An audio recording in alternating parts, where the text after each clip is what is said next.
फिल्मों में आपने गैंगस्टर लव स्टोरी देखी होगी, गैंगस्टर की लव स्टोरी देखी होगी जिसमें हीरोइन गैंगस्टर के प्यार में पड़ जाती है और वह अपने परिवार तक को भूल जाती है।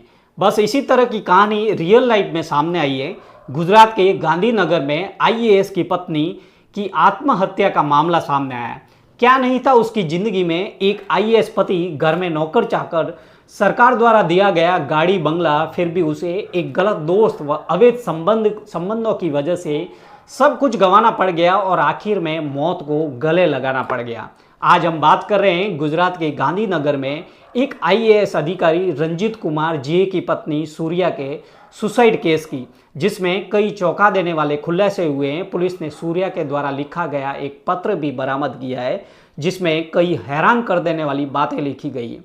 इस मामले में तमिलनाडु में केस दर्ज कर दिया गया है। कम से कम मौत से ऐसी उम्मीद नहीं थी, जिंदगी तूने तो धोखे पे धोखा दे दिया। मशहूर शायर फिराक गोरखपुरी की ये पंक्तियां गुजरात काडर के आईएएस अफसर रंजीत कुमार जे की पत्नी सूर्या पर सटीक बैठती हैं। बीते दिनों सूर्या ने गांधीनगर स्थित अपने घर के बाहर जहर खाकर अपनी जान दे दी। वो घर के अंदर जाना चाहती थी लेकिन सिक्योरिटी गार्ड ने मना कर दिया।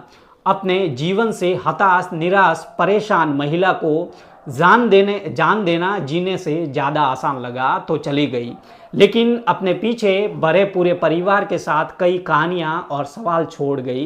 पहला सवाल ये कि जिसका पति आईएएस अफसर हो, सूबे में सबसे अच्छे महकमे में पद पर हो और कार्यरत हो, जिसके बच्चे हो, आखिर वो खुदकुशी करने की उसे क्या ज़रूरत पड़ गई? उसे अपने ही घर में घुसने से सिक्योरिटी गार्ड क्यों रोक रहा था? आखिर उसकी क्या गलती थी कि पति साथ नहीं दे रहा था? इन सभी सवालों के जवाब में उस दिल को झकझोर देने वाली कहानी छिपी है जो आज से 8 महीने पहले शुरू हुई थी। दरअसल सूर्या और रंजीत के बीच आपसी संबंध ठीक नहीं थे। आए दिन झगड़ा होता रहता था। रंजीत को उसके अवैध संबंधों के बारे में पता चल चुका था।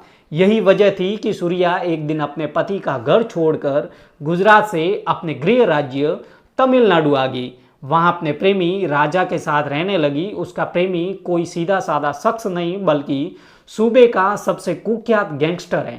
हत्या और हत्या के प्रयास सहित कई गंभीर अपराधों में वांछित था। राजा ने सूर्या को जांचा दिया कि वो अपने पति को छोड़कर आ जाए, दोनों मिलकर कोई बिजनेस शुरू कर लेंगे। सूर्या के पास अच्छी खासी प्रॉपर्टी थी, उसके प्रेमी की उस पर नज़र थी। वो चाहता था कि वो उसे बेचकर उसे पैसे दे जिससे वो कोई बिजनेस शुरू कर सके। अभी दोनों बिजनेस की प्लानिंग कर ही रहे थे कि पुलिस ने हत्या के एक पुराने केस में राजा को गिरफ्तार कर लिया। इस मामले में एक अपराधी को अपने घर में शरण देने के आरोप में सूर्या के खिलाफ भी केस दर्ज कर दिया गया। वो पूरी तरह अकेली पड़ गई। कानूनी लड़ाई लड़ने और बिजनेस की तैयारियों में हुए खर्चों की वजह से उसे आर्थिक नुकसान सहना पड़ा था। उसकी भरपाई के लिए उसने अपनी कुछ संपत्ति लक्ष्मी नामक एक महिला को बेच दी। इसके बाद वो बेंगलुरु चली गई और वहाँ एक कॉलेज में शेफ बनने के लिए एक कोर्स में दाखिला ले लिया। इस दौरान जब पैसे कम पड़ने लगे तो उसने लक्ष्मी से कोर्स की फीस भरने की मदद करने का आग्रह किया, लेकिन उसने साफ इनकार कर दिया। उल्टे उसने कहा कि यदि उसे पैसे चाहिए तो वो अपनी बची हुई संपत्ति भी उसे बेच दें। इस पर सूर्या काफ़ी नाराज़ होगी। इसी बीच 11 जुलाई को लक्ष्मी के लड़के का अपहरण हो गया। उसने इसका आरोप सूर्या पर लगाते हुए केस दर्ज करवा दिया। बच्चे को छोड़ने के एवज में 2 करोड़ रुपए की फिरौती मांगी गई, लेकिन मदुरई पुलिस ने लड़के को सकुशल बरामद कर लिया। इसके बाद पुलिस ने सूर्या समेत आरोपियों की तलाश शुरू कर दी। पुलिस से बचते हुए सूर्या इधर उधर भागने लगी। विपत्ति के समय में आखिरकार उसे अपने परिवार और पति का ख्याल आया। उसे लगा कि उसका पति आईएएस अफसर हैं, शायद वो उसे इस कानूनी पचड़ों में पड़ने से बचा लेगा। यही सोचकर वो गांधीनगर स्थित अपने घर पहुंच गई, लेकिन इधर पति ने तो कुछ दूसरा ही प्लान कर लिया था। वो अपनी पत्नी से छुटकारा पाने के लिए तलाक लेने की सोच चुके थे। तलाक की याचिका दायर करने की प्रक्रिया में थे। उनको उसके खिलाफ दर्ज केस का भी पता चल चुका था। यही वजह है कि गार्ड ने घर में जाने से उसे रोक दिया। अब अपनी समस्याओं का कोई अंत न देखकर सूर्या ने घर के बाहर ही जहर खा लिया। उसे तुरंत अस्पताल ले जाया गया, जहां इलाज के दौरान उसने दम तोड़ दिया। इस मामले की जांच कर रही पुलिस को एक पत्र मिला जिसे सूर्या ने लिखा था। उसने तमिलनाडु के मुख्यमंत्री M.K. स्टालिन को संबोधित इस पत्र को तमिल में लिखा है, जिसमें उसने अपनी सारी कहानी कही। सुसाइड नोट में सूर्या ने लिखा कि हाईकोर्ट महाराजा ने मदुरई के SS कॉलोनी की एक महिला फाइनेंसर से 75 लाख रुपए उधार लिए थे। वही उसका कर्ज चुका रही थी। उसने फाइनेंसर को 1,45,00,000 रुपए का भुगतान भी कर दिया था, लेकिन एक जगह से पैसे लेकर दूसरी जगह का लोन चुकाने के चक्कर में वह और ज़्यादा कर्ज में फंसती चली गई। उसके और महाराजा के ऊपर कर्ज बहुत ज़्यादा बढ़ गया था। महाराजा ने फिर फाइनेंसर के बेटे को किडनैप कर 2 करोड़ रुपए की फिरौती लेने का प्लान बनाया, लेकिन उसका प्लान फेल हो गया और मदुरई पुलिस ने 11 जुलाई को उसके और महाराजा और उनके सहयोगी सेंथिल कुमार पर अपहरण का आरोप लगा दिया। सूर्या ने नोट में आगे लिखा कि मुझे महाराजा ने धोखा दिया था, मैं गिरफ्तारी से बचना चाह रही थी। मुझे बाद में पता चला कि महाराजा पुराना हिस्ट्री सीटर है, उसके खिलाफ कई आपराधिक मामले दर्ज हैं। पति से अलगाव से लेकर प्रेमी से मिले धोखे तक की बात दर्ज है। उसने लिखा कि वो अपने पति से माफ़ी मांगने आई थी, जो एक नेक इंसान है और अपने बच्चों की अच्छे से देखभाल करते हैं। गांधीनगर के पुलिस अधीक्षक SP रवि तेजा वासम सेठी ने बताया कि सूर्या फरार चल रही थी। पुलिस उसका पीछा कर रही थी। वो अपने पति से फिर से मिलने की उम्मीद में गांधीनगर वापस आ गई थी। IAS रंजीत कुमार और उसकी शादी करीबन 20 साल पहले हुई थी। उनके 2 बच्चे हैं, एक बेटी और बेटा है, जो अपने पिता के साथ रहते हैं।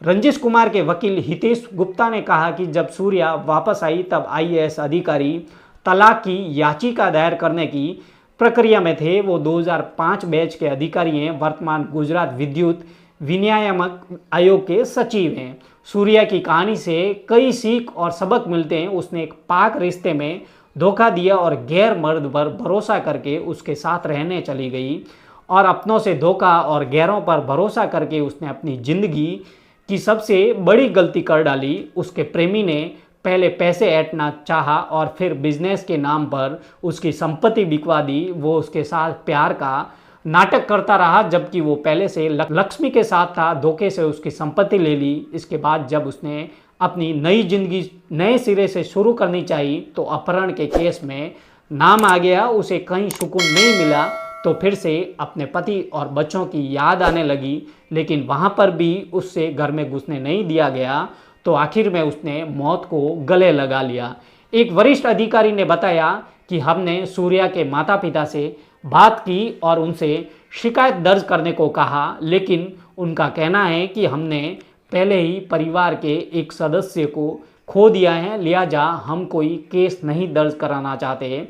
अधिकारी ने बताया कि अगर माता पिता शिकायत दर्ज नहीं करवाना चाहते तो सूर्या के पति जो उनसे पहले ही अलग हो गए हैं वो भी शिकायत दर्ज नहीं कराना चाहते तो कोई FIR दर्ज नहीं की जाएगी। तो किस प्रकार एक IAS की पत्नी को अवैध संबंध व एक गलत आदमी से दोस्ती करना व भरोसा करना इतना महंगा पड़ गया कि उसे ज़िंदगी से हाथ धोना पड़ा। तो फ्रेंड्स, हमारा मकसद किसी की भावनाओं को ठेस पहुंचाना नहीं है, बस आपको जागरूक करना है कि किस तरह एक IAS की पत्नी को अवैध संबंधों की वजह से अपनी ज़िंदगी से हाथ धोना पड़ गया। तो फ्रेंड्स, अगर अभी तक आपने मेरे चैनल को सब्सक्राइब नहीं किया है तो अभी जाके चैनल को सब्सक्राइब करें और बेल आइकन जरूर प्रेस करें ताकि आने वाली हर वीडियो की अपडेट आप तक पहुंचती रहे। तब तक के लिए अपना ख्याल रखें।